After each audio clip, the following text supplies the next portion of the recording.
Hi everyone, today we're talking with Ryan Boyd. Originally from South Africa, Ryan is now a Brisbane-based actuary with experience across corporate and consulting actuarial roles. He's currently the APAC Head of Corporate Actuarial at Allianz Partners, and he's about to step into the Australian Head of Product and Underwriting role. Ryan's also an accomplished presenter and speaker, having delivered on the TEDx stage. He's a devoted family man, active in his church, and enjoys building large Lego sets. Ryan, thank you so much for joining us today. Hi, Julia. It's such a pleasure to be here, and thank you for your time. I'm so pleased to be speaking with you today, Ryan. I was reflecting about how we've only known each other this year. We were connected through the Institute to collaborate on that summit presentation at the start of the year. And it was so much fun working with you and with Matt and getting to know you and to hear your story. And there's so much interesting experience that you've been through. So really looking forward to sharing some of that with our interview today. No, absolutely. And thank you so much again, Julia, for having me. And as you said, I was also reflecting about that fairly recently, about how we just met earlier this year, effectively. We were able to present together, and I was really pleased and surprised how well yourself, myself, and of course Matt got along with some common interests in wanting to make an impact in the actuarial community, but of course for the better, and also looking at non-traditional areas as well in the actuarial field as well. So an area I know we're all passionate about, and it's really nice to chat to you again. Yeah, excellent. It is a great profession that we belong to, isn't it? Absolutely, and it connects so many different people. It's so evolving and going to areas which, again, like I said, is non-traditional. Very exciting times, I think, for actuaries. Absolutely. So speaking of actuaries, Ryan, can you tell us a little bit about your career path to date and what you enjoy most about your current role? Yeah, no, sure, Julia, no problem at all. I'm sure, as you mentioned in the introduction, and you can tell from my accent that I'm not originally from Australia, but originally from South Africa, and that's where I got my qualification as an actuary originally. I also first started off in a small consulting company in the beautiful place in Cape Town called Stellenbosch, where all the winelands are, for those who are familiar with the country. I can't deny that my wife and I also potentially went to a few of those wine farms on that side as well. But a lovely place to work. And also it was a great experience in terms of honing in my technical craft. It was a very busy experience, very hard working, but I never regretted for a second, given what I was able to learn during that time and become the technical actuary that I had to be, focusing very specifically on reserving, as well as on pricing in the general insurance or GI, non-life insurance space.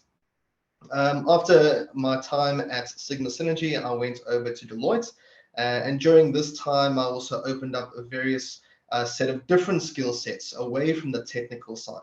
I became a manager during this time and got to become certified or accredited in IFRS 17 as well.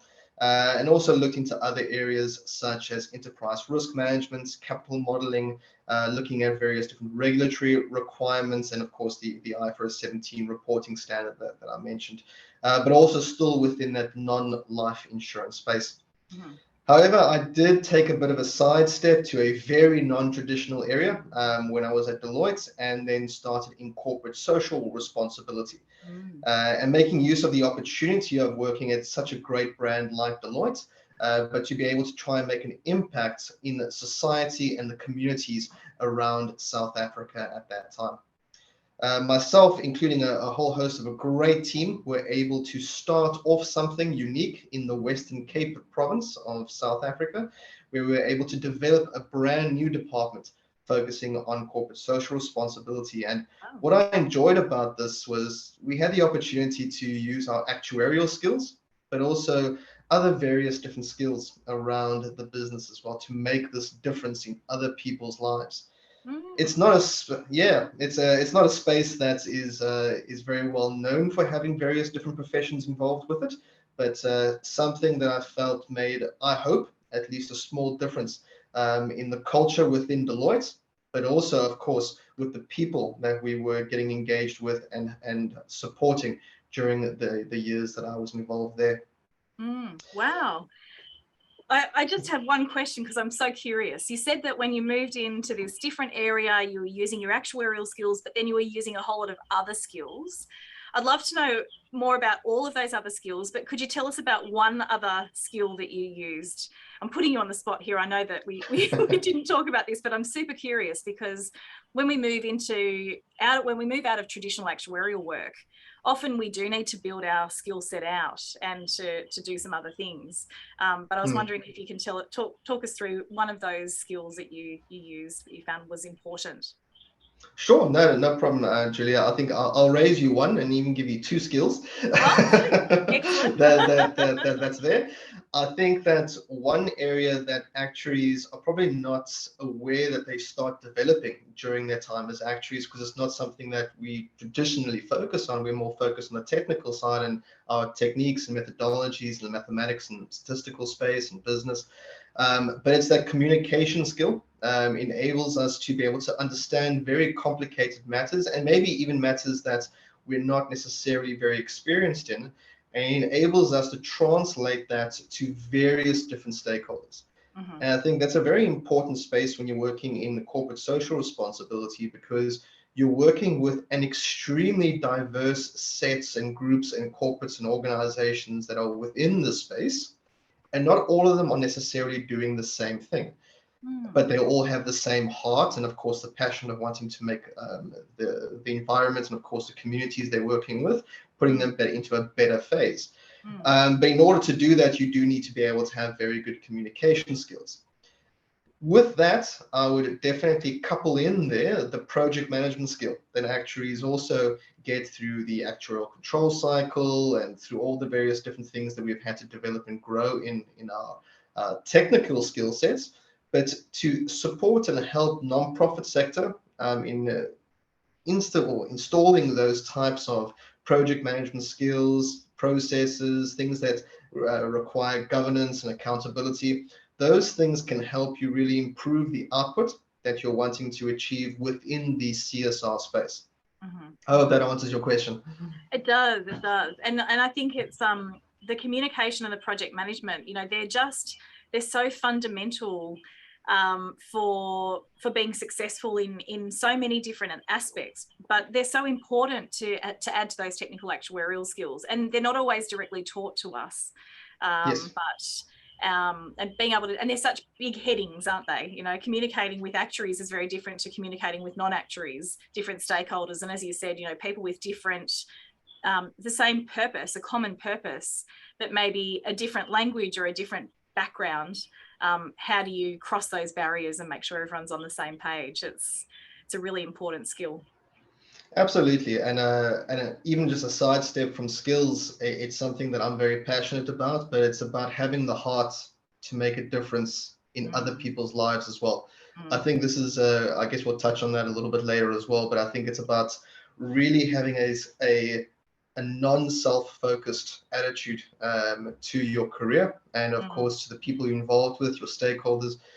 In the CSR space, of course, that is the, excuse the pun, but the heart of what you're actually doing is trying to make a difference in other people's lives. But I thoroughly enjoyed that time in my life as well, when I wasn't so heavily involved in that space at Deloitte. During this time as well is when I was able to do my TED talk, also in Stellenbosch, on that very topic as to how corporates and the social sector can actually meet in the middle to make a partnership which could benefit the country that it is installed in. And then also I was able to be an ambassador for the United Nations in Singapore during that time as well, which was a fantastic opportunity. I loved it. It was a great learning experience because I'm very much the junior in those types of spaces. But it was a wonderful opportunity to make a difference, hopefully in a number of people's lives at that time. Amazing. But yeah, so then after Deloitte, my wife and I decided to move abroad. We were figuring out what was going to be the next phase in our lives. And then we came here to Brisbane, Australia. And to be completely honest, the only thing I knew about Brisbane, Australia is that I will for now ever be supporting the Queensland Reds. And also the Brisbane Heat cricket team. That is all I knew necessarily about it. but was very pleasantly surprised when we moved here. Besides the humidity and the heat that we were hit with when we arrived, this is one of, and sorry to be biased, but one of the most beautiful places on the face of this planet. The people are absolutely incredible. I truly do love living in Brisbane. But then also started off my new career away from consulting and started here at Allianz Partners, which is of course part of the Allianz Group. And I became the head of corporate actuarial, where I felt that it was also a great opportunity to learn about diversity across the Asia Pacific region. And this was a big stepping stone in trying to understand the things we were mentioning a little bit earlier, is that communication and stakeholder management becomes so critical and vital when you're talking to people from various different cultures, various different countries, different ways of doing business, different priorities. And then you are the actuary, not only just providing reserves and the various different calculations as such, but trying to become a strategic business partner to the C-suite or the exco for all these various different business units across the region. So that was a wonderful bit of exposure, and I've thoroughly enjoyed that, especially the people part of it, which I guess is not something traditional us actuaries like saying, but I absolutely love the people part of my current role, and looking forward for that to continue as well in my new role as in the underwriting and product space within Australia. Fantastic. What a successful career path you've had, Ryan, and so diverse. And I can really tell that purpose is so important to you, and that purpose in the work that you do and doing work that makes a difference. That seems to be a common thread right throughout your professional work and your pursuits outside of work as well. It's really exciting to hear. So, stepping back a little bit now and thinking about actuarial qualifications, you've had this successful career path, quite a diverse career path in traditional and less traditional areas of actuarial work, and you haven't completed the fellowship exams. And I know we've talked about this before, and you've got some great insights and some advice around that for others. So I'm really curious to hear, Ryan, what do you think actuaries should consider when they're deciding which qualification pathway to take? Well, that's a fantastic question, Julia, and I think a very relevant one for, I think, the younger generation that's coming through now. I think they're asking themselves this very question. What do they want to see from themselves, not only within the next couple of years, but the 5 to 10 year version of themselves? And of course, the generations that are coming through are very ambitious as well, and they want to achieve various different things. You mentioned that you've classified my career path as successful, and that's very kind of you to say, but it also is very much what you define as success. For me personally, what I define as success is doing something that I absolutely love and making an impact in other people's lives. Now, that's for me what I really and thoroughly enjoy. And if I go by that definition, yes, I have loved every single job I've had so far to date. And I've loved the people I've worked with. I've loved the stakeholders that I've had. Absolutely, it's what gets me up in the mornings to go to work, or nowadays just to go into the next room for my virtual office. Yeah, absolutely. Yeah. In terms what a great definition of success. I love that, because so often I talk to actuaries who are saying, oh, I want the next promotion, I want the next pay rise, and they've got this very narrow definition of success. And and it's not to say there's anything wrong with those measures, as in terms of what you see as success, but thinking about it from that perspective of doing what you absolutely love, I think that's it's really great to hear that that's how you define success for your career. No, thank you, Julia, and I truly do believe that. I really, really do. And I think this links very then heavily to in terms of deciding which path you take from the actuarial qualification pathway. And as you've so mentioned, I am an associate actuary. Therefore, I decided to stop at a certain point in time after the part or the equivalent of the part 1s and 2s in Australia.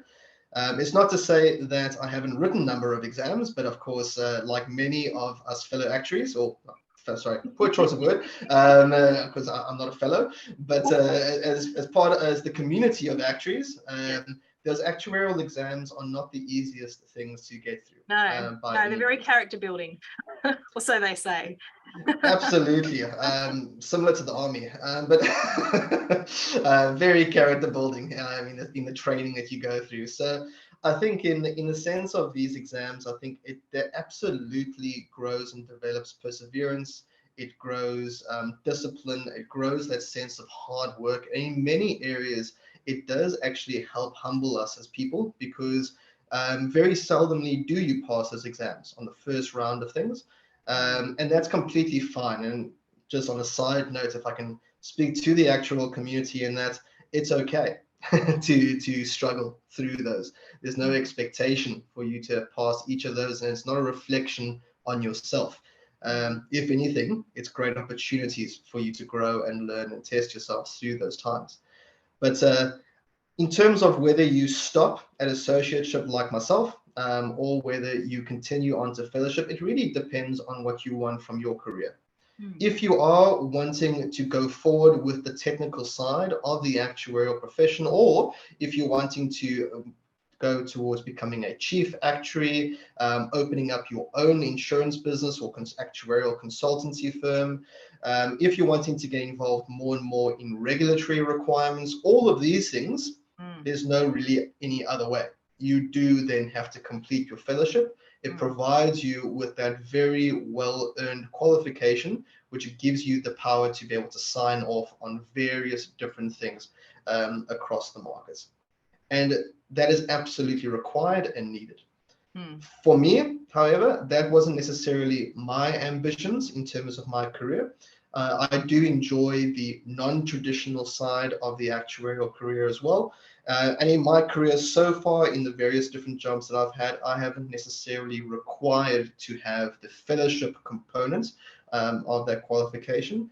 And for me, my greatest passions is leadership. And although we'll talk a little bit about leadership later on and how I define that, and also the people aspect and the communication side of what I do, as well as the project management.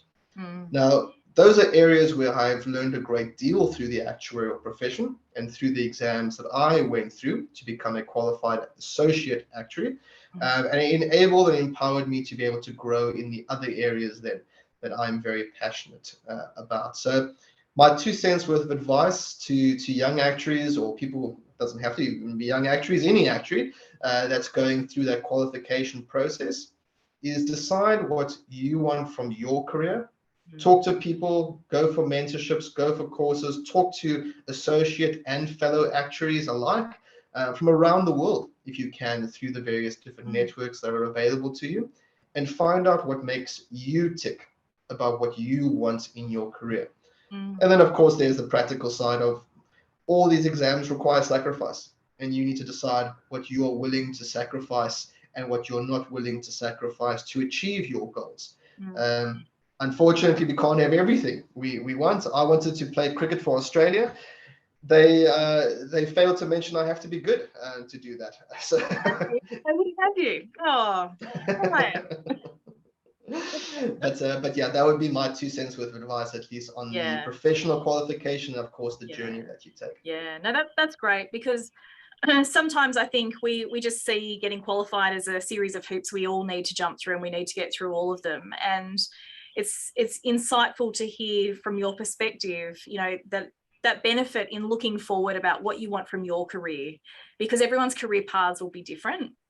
But if you want that traditional statutory roles, regulatory roles, you know, certain roles you will just need to go through and get your fellowship.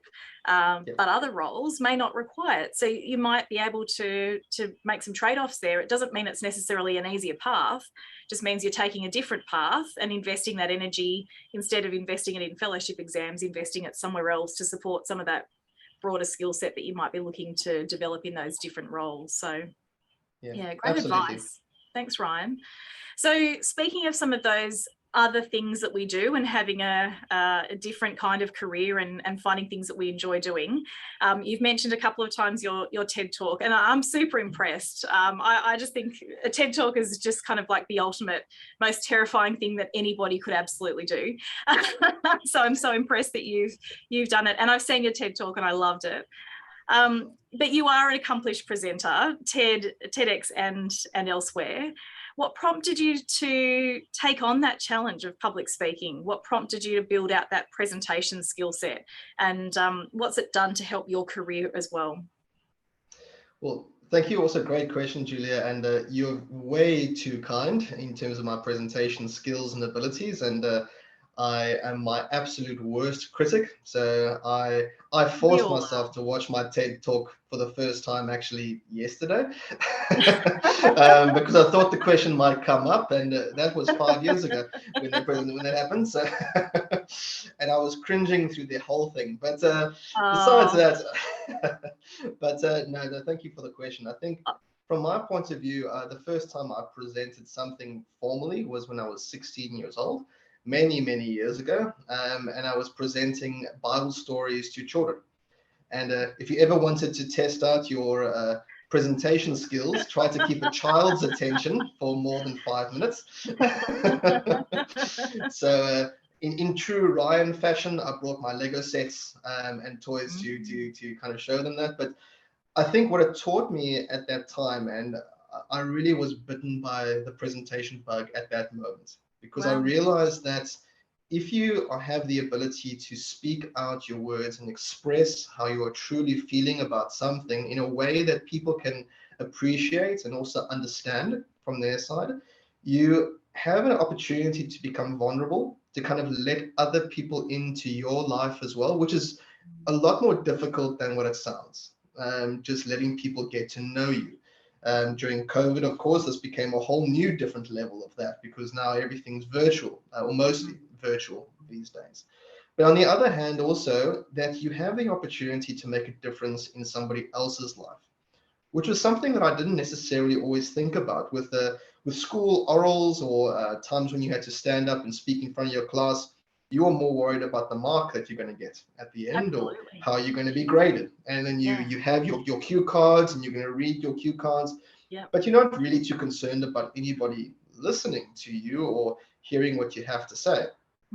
And I think from that moment when I was dealing with those kids, but then also being able to present in many other forums throughout my career, and in consulting, and then in the CSR space, and all these different areas, was really continuing to improve, or to prove to me, forgive my choice of words, but to prove to me that this is a space that can really make a difference in other people's lives.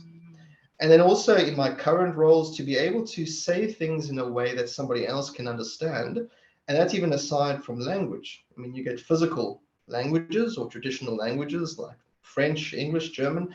All these different languages, yes, are different. But even if you're speaking in English, the way I speak to somebody in a certain circumstance versus somebody else versus an entire audience, and the respect and connection that I can try and have with somebody else, it's a very powerful thing. And I think it enables us as actuaries to be able to explain the technical items of what we're doing, and we can turn it into a bit of a story, as entertaining as a movie to a certain degree, but giving the detail that's required for our stakeholders to fully grasp and understand the importance of the technicalities and, of course, the output of what we're talking about. But it also enables us to make an impact in the businesses that we're involved with as well. We want to become partners with our C-suite or our excos around the world as actuaries.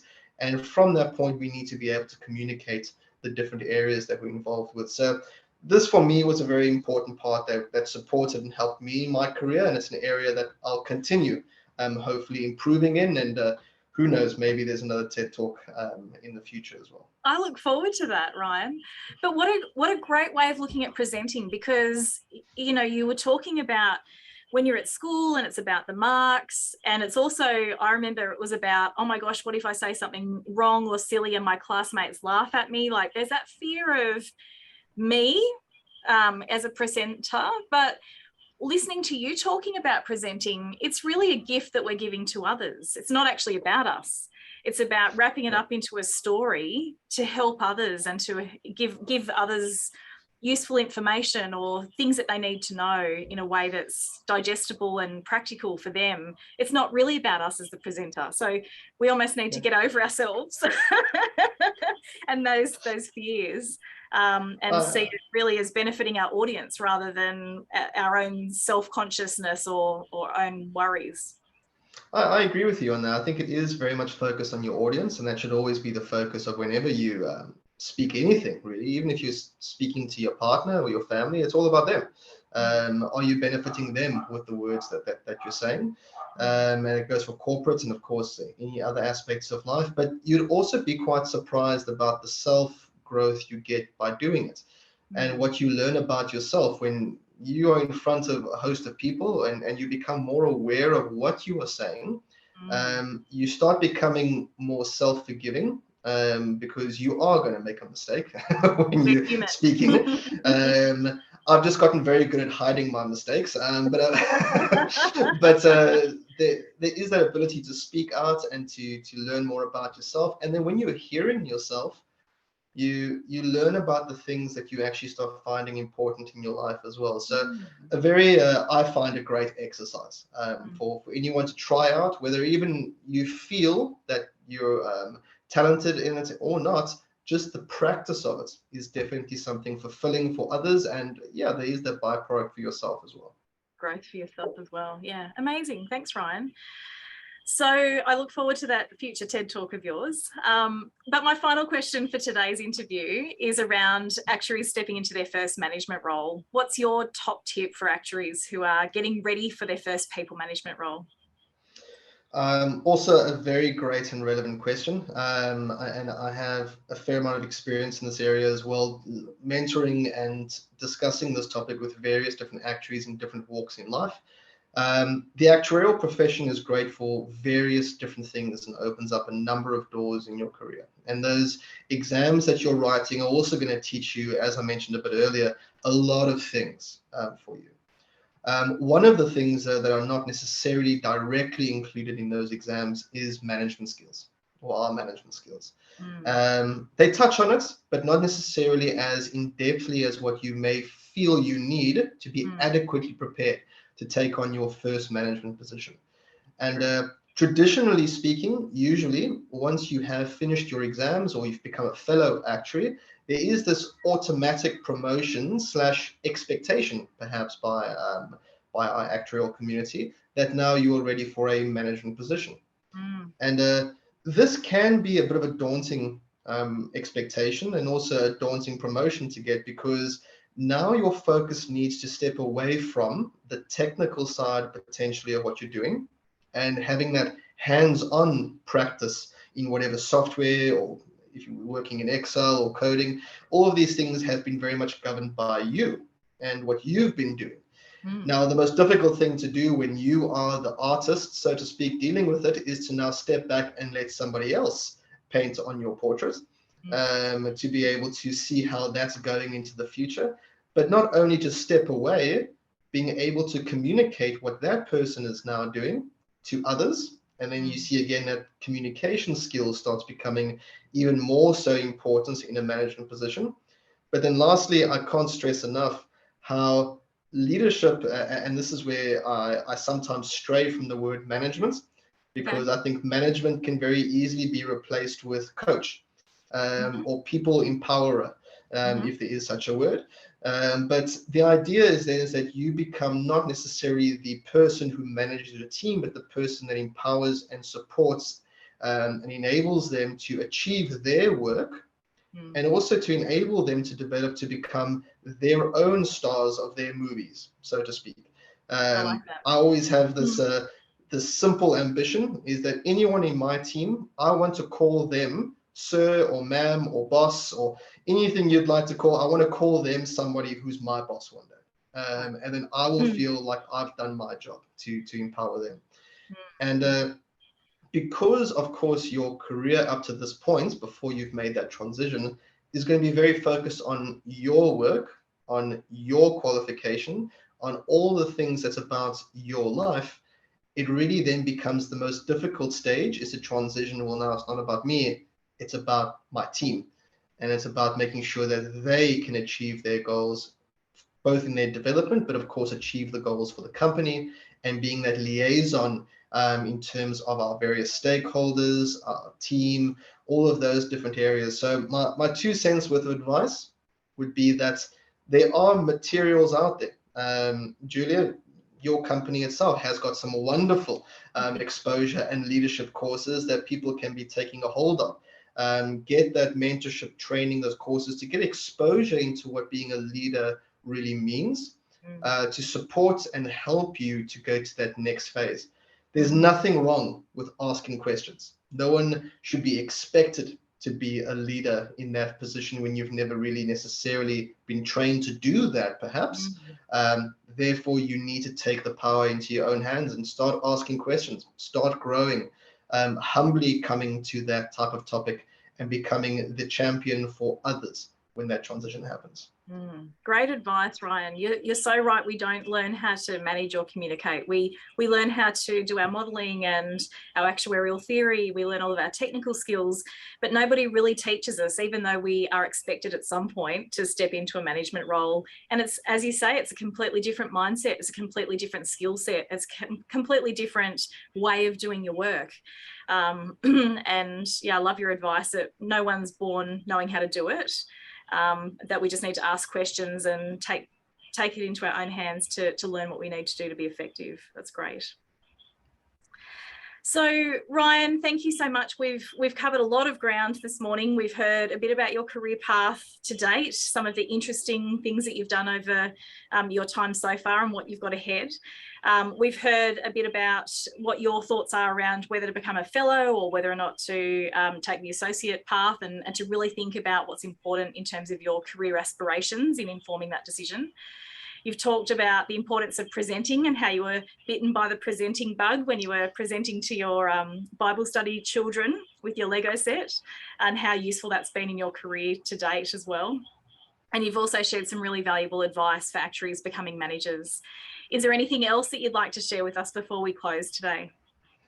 Sure, and again, thank you for your time, Julia. It's been such a pleasure to be on this forum as well, and it's been great to connect with you again. I think all on the topics that I've discussed here today, if I had to really try and sum it up into 1 or 2 sentences, it's really to encourage, wherever you are in your actuarial development career, whether you are starting it off, thinking about maybe even studying it, or maybe you're going into that transitionary phase of going from being a traditional actuary to a non-traditional one. Maybe you're going into a management position, and that's going to be scary, who knows. All of these different things really comes down to, who are you? And if you were to really look into the mirror and ask yourself, who are you, or what do you want in your future? I always stand by this saying that don't necessarily allow someone or a profession to tell you who you need to be, or how to define yourself. You define what kind of professional you're going to be in the future, and how you push and evolve that profession into the future. The future of really the career is you, and the future of the profession is you. There's a lot of power, but not to be too nerdy and quoting superhero movies, but with great power comes great responsibility.